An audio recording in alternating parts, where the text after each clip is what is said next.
persistance du froid accompagné de poussière avec ses risques de maladie à Bamako. Selon les prévisionnistes du Mali Météo, cette tendance sera maintenue jusqu'à mi-mars.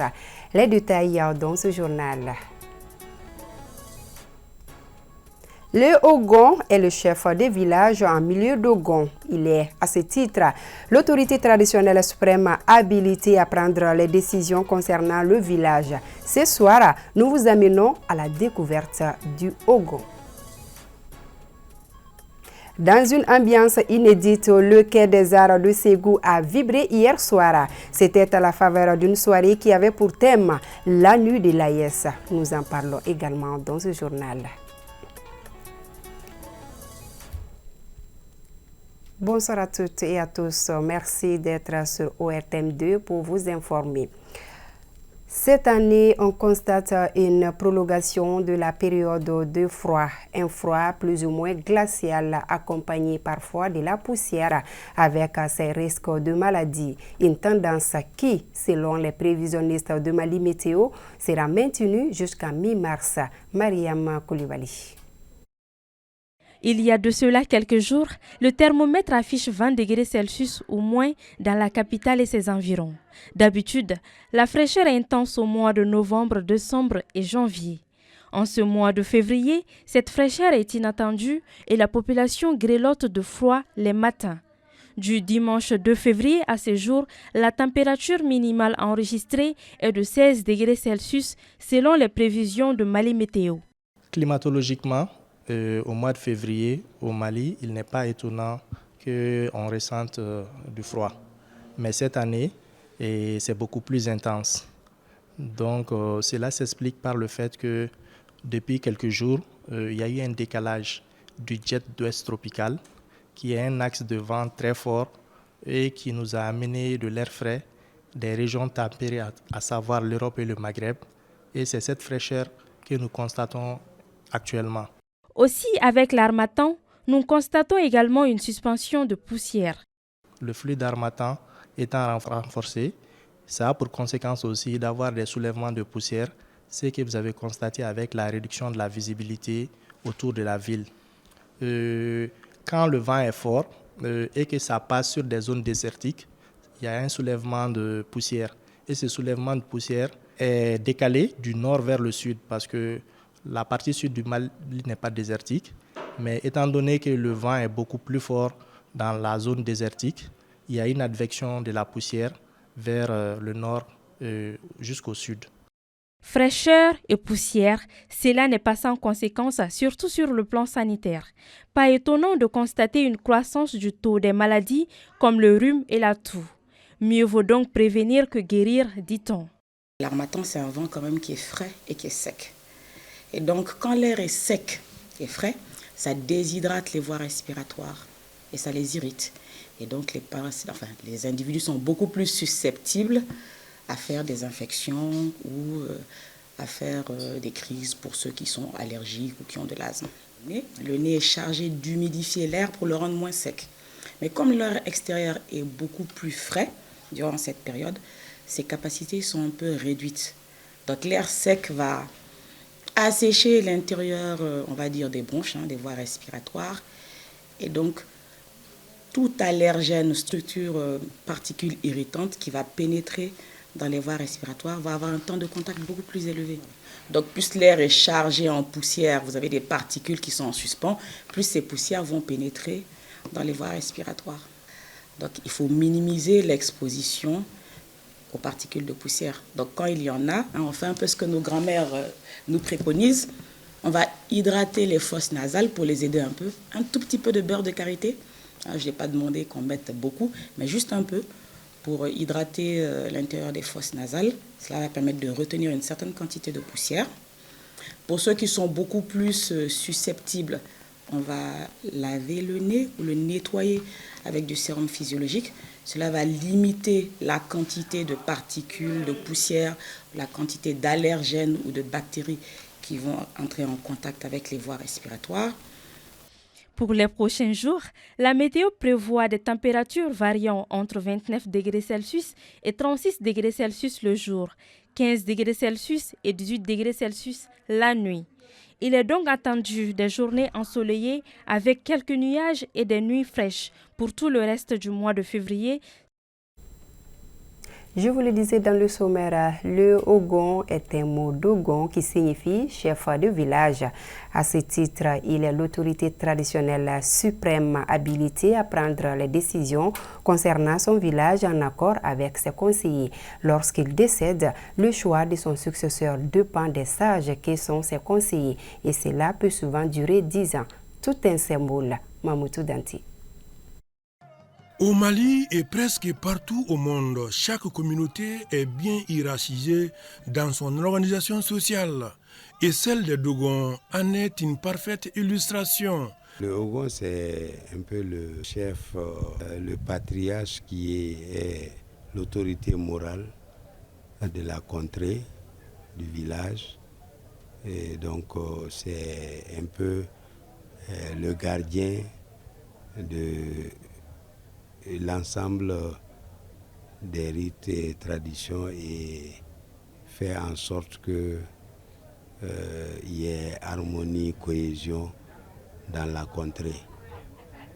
Son rôle est capital.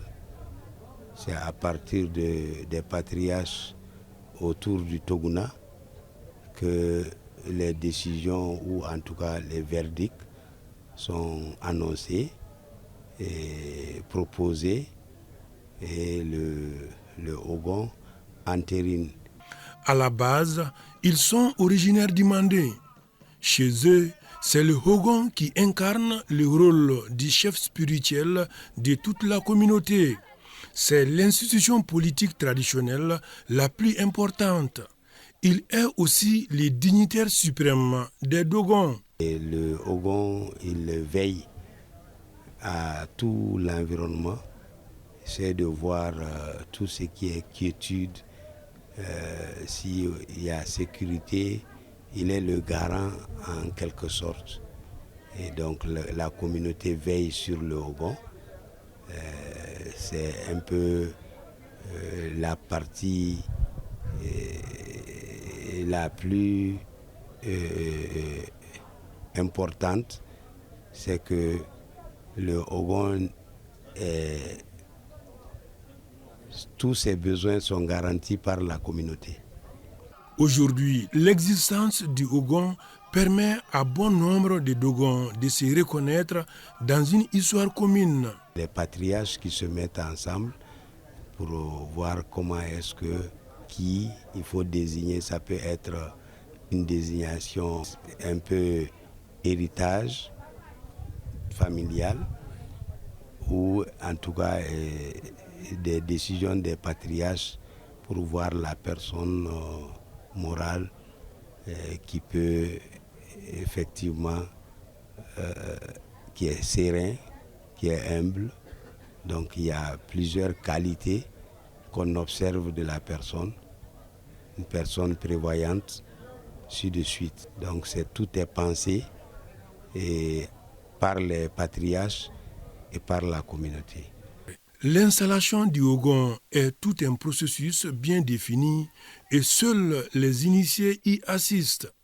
Tout ce qui est fait dans la cosmogonie d'Ogon est pensé. Ce n'est pas automatiquement qu'on désigne le Ogon après le décès d'un Ogon. C'est-à-dire on peut faire 10 ans sans désigner un Ogon, sans installer un Dogon. Il peut être désigné et ciblé, mais pour son installation, il y a tout un rite.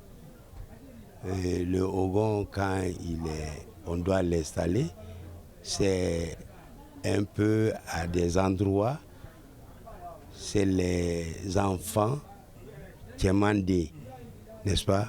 S'il est Ogon, c'est le Moussoumandé qui est le cousin qui est chargé de veiller sur le Ogon.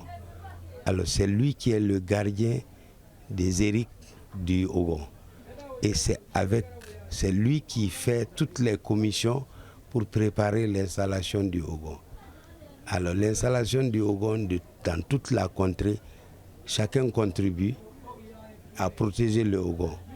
Certains sont chargés de lui trouver le bâton, certains sont chargés de lui trouver l'étoffe qu'on va utiliser pour coudre ses habits. Il y en a tout ce que tu peux imaginer qui doit aller à la protection du Ogon. Les enfants de la sœur qui partent parce qu'on considère que l'enfant de la sœur, il ne trahit pas le Ogon. Alors il est fidèle au Ogon et puis en quelque sorte c'est lui le confident. Il y a des chambres dans lesquelles même la femme du Ogon, le fils du Ogon ne rentre pas. Ce n'est que permis que ce soit le cousin, c'est-à-dire Moussoumade. Il est donc important à la jeunesse d'être mieux imprégnée de nos valeurs culturelles. Malheureusement, pour tous ceux qui sont nés et grandis en dehors du pays d'Ogon, connaissent mal la signification même du Ogon. Et nous qui sommes nés dans les années 80, à partir de 80, et beaucoup connaissent mal aussi le sens ou bien le Ogon même. Bon, tout ce qu'on peut dire à la jeune génération, il serait bon quand même de s'interroger, de faire une autocritique, qui je suis, d'où je viens, pour pouvoir quand même se projeter dans l'avenir. C'est très essentiel. Non, la jeunesse doit se connaître sa culture, aller vers sa culture. Aujourd'hui, tu parles de Ogon, dans un milieu, on ne sait même pas de quoi il s'agit. C'est une légitimité traditionnelle qui n'est pas dans le tableau des légitimités traditionnelles que l'administration a répertoriées. Les Ogons n'existent pas ailleurs qu'au pays d'Ogon. On n'a pas consulté les Dogons pour dire définissez-nous légitimité traditionnelle. On allait leur dire que ça commence par le Ogon, qui est le chef suprême. On ne l'a jamais mis dans le lot. Donc, voyez un peu que nous ne connaissons pas notre culture. Et donc, ce que je vais demander à la jeunesse et aux autorités qui ne sont pas versées dans leur culture, d'aller allons-y, faisons recours à notre culture. Si on fait recours à notre culture, on serait cultivé. C'est le lieu ici de souligner que le Ogon a en charge de l'exécution. Faisons un tour à Ségou. La semaine de fraternité de la Confédération des États de l'AES se poursuit à Ségou. Le Quai des Arts a vibré hier soir au rythme de l'ambiance. C'était à la faveur d'une soirée inédite qui a mobilisé, outre des mélomanes, une brochette d'artistes des 3 pays, une nuit de diversité culturelle qui avait pour thème la nuit de l'AES. Nos envoyés spéciaux Benoko Fofana et Abdul Salam Bambara. C'est un public varié, de jeunes et adultes, tous réunis au Cœur des Arts, bravant ainsi la fraîcheur de la nuit afin de soutenir cet esprit de convivialité et de vivre ensemble qu'incarne l'AES. La soirée a débuté avec la prestation poétique de 2 artistes paroliers, Lamine Diabaté de la Guinée et Bourama Soumano du Mali. Avec leurs propos engagés, ils ont touché le cœur du public, créant une première connexion entre artistes et spectateurs. Et Dieu a fait du général Diani, du capitaine Ibrahima Traoré, du général d'armée Assimi Goïta, le pionnier de la souveraineté au vrai sens du mot, qu'ils continuent leur mission noble et nous, les peuples, on la suit. Ensuite, la scène s'est ouverte à d'autres artistes invités, dont Alif Naba du Burkina, Yacouba Moumouni du Niger, Abdoulaye Diabaté du Mali. Tous les 3 reconnus pour leur composition qui mélange musique traditionnelle africaine et influences modernes. Ils ont interprété des morceaux qui incitent à la réflexion sur les enjeux sociaux tout en réaffirmant l'importance du respect et de l'unité dans l'espace AES. On souhaite les 3 présidents que Dieu le bénisse pour qu'il nous donne, on gagne notre souveraineté. On aimerait bien que les 3 pays AES là, qu'ils avancent. J'espère qu'un peu de temps, il y a des autres qui vont voir l'exemple et ils vont venir.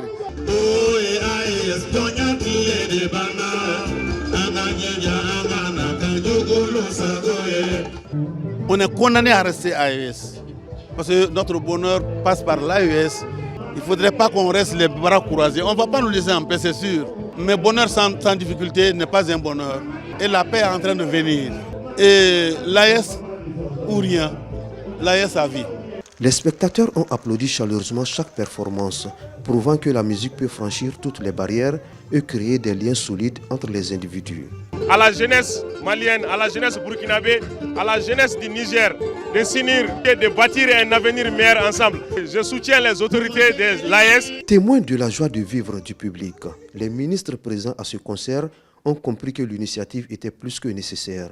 Voir cette grande scène déployée sur le fleuve Niger, c'est véritablement quelque chose d'exceptionnel. Et nous tirons véritablement notre chapeau au ministre de la Culture, M. Mahmoud Affé. Nous tenons à remercier le Mali pour avoir initié cette soirée avec l'espoir qu'une telle soirée va se répéter dans les autres pays, je vais dire le Burkina ou le Niger. Notre peuple avait besoin de divertissement après toutes ces difficultés, de prouver qu'il a triomphé des forces du mal pour vraiment imposer sa culture telle qu'elle est. Et aussi double satisfaction au motif que nous sommes aujourd'hui avec les frères du Niger, du Burkina. Donc l'espace AES commence à s'intégrer culturellement. Les peuples de l'AES sont unis dans l'allégresse, vous voyez les différentes musiques. On a aussi des moments de joie, on a des moments de bonheur aussi.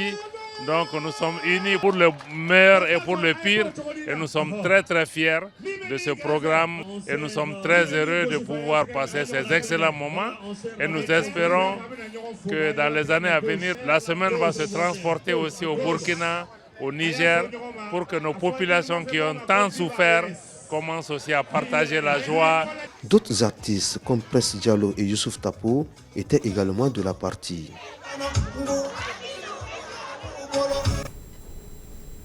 Promotion des produits agricoles et artisanaux, c'est l'objectif de la foire artisanale de Ségou dénommée Art Festi sur le Niger qui a ouvert ses portes. Un véritable cadre d'affaires où exposants et visiteurs se côtoient. Pour cette édition 2025, 25e de genre, la région de Tombouctou est l'invité d'honneur. Atmosphère de la bonne ambiance des lieux avec nos envoyés spéciaux Benogo Fofana, Abdul Salam Bambara. Placé sous le thème « La diversité culturelle, paix et unité », Ségou Art Festival sur le Niger n'est pas uniquement basé sur les prestations d'artistes, c'est aussi la foire d'exposition. Pour la 21e édition de ce festival, c'est plus de 400 exposants d'Afrique et d'ailleurs qui se sont installés au Quai des Arts pour 350 000 visiteurs attendus. La particularité de cette foire cette année, c'est surtout l'état d'accentuation du pavillonnage. Et je pense que les visiteurs constatent aujourd'hui que le marché est assez portionné et on a cette possibilité aujourd'hui de pouvoir retrouver les produits de l'artisanat directement sur les marchés et pouvoir retrouver les produits de la transformation agricole directement et même ceux du commerce général. Que Tombouctou soit l'invité d'honneur d'un tel événement national, ça nous donne beaucoup de fierté. La biennale de Tombouctou, ce stand pour donner un avant-goût de ce qu'on va offrir au Mali et au monde en 2025. Donc vous allez là un aperçu de ce qu'on peut voir à Tombouctou et de ce qui va être fait.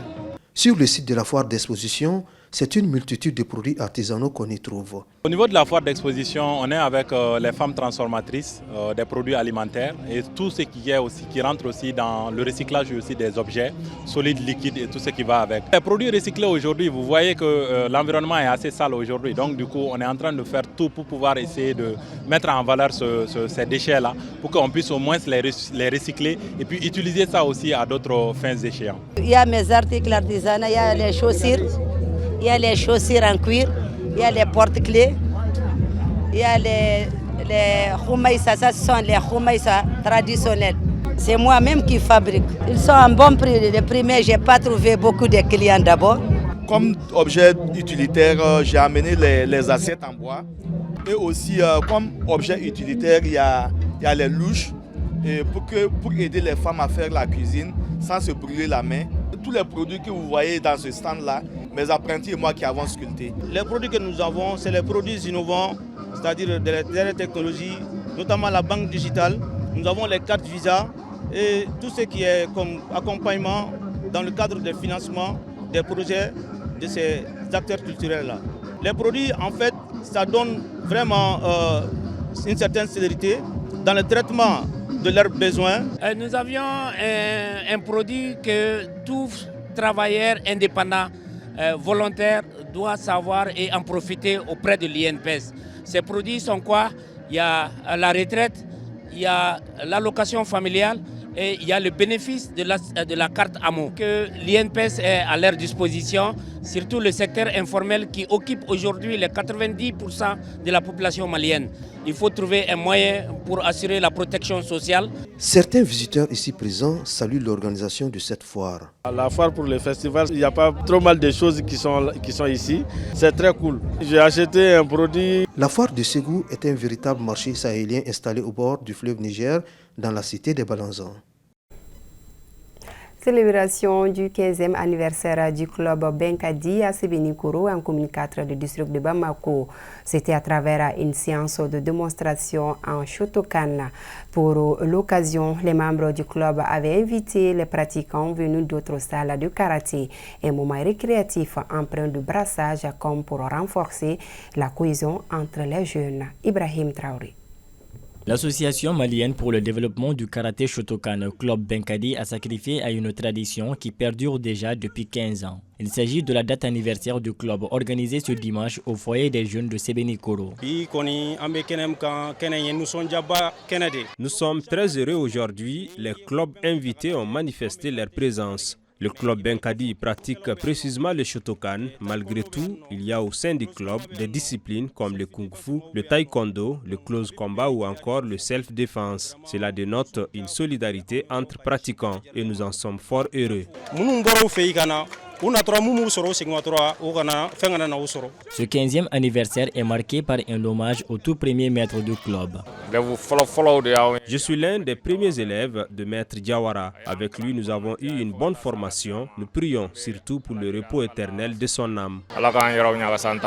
Démarré avec l'hymne national orchestré par la fanfare, le club Benkadi a innové avec quelques touches particulières cette année. Une journée également sanctionnée par la remise d'attestations de reconnaissance à 4 récipiendaires. Je suis honorée du fait d'être désignée comme marraine. Nous prions pour plus de solidarité au sein du club. Ma joie est immense aujourd'hui. Ainsi, le public a eu droit à une cérémonie peinte aux couleurs de la culture martiale dont s'est imprégné les pratiquants venus pour l'occasion. Fait marquant de l'événement, les démonstrations d'attaque-défense et des mouvements d'ensemble de se mettre en situation de handicap, ceinture noire 4e dan du nom de Sanoussi Koulibaly. Je suis satisfait de cette cérémonie. C'est vraiment un succès. Surtout le fait de voir l'équipe de l'ORTM mobilisée pour notre cause en plus du public présent. L'appel que je lance est à l'endroit de tous les pratiquants d'arts martiaux. Unissons-nous pour mieux avancer. Après une journée d'anniversaire qui a réuni plus d'une quinzaine de salles sous l'invitation du club Benkadi, les comédiens ont aussi contribué à leur manière à la réussite de cette journée martiale.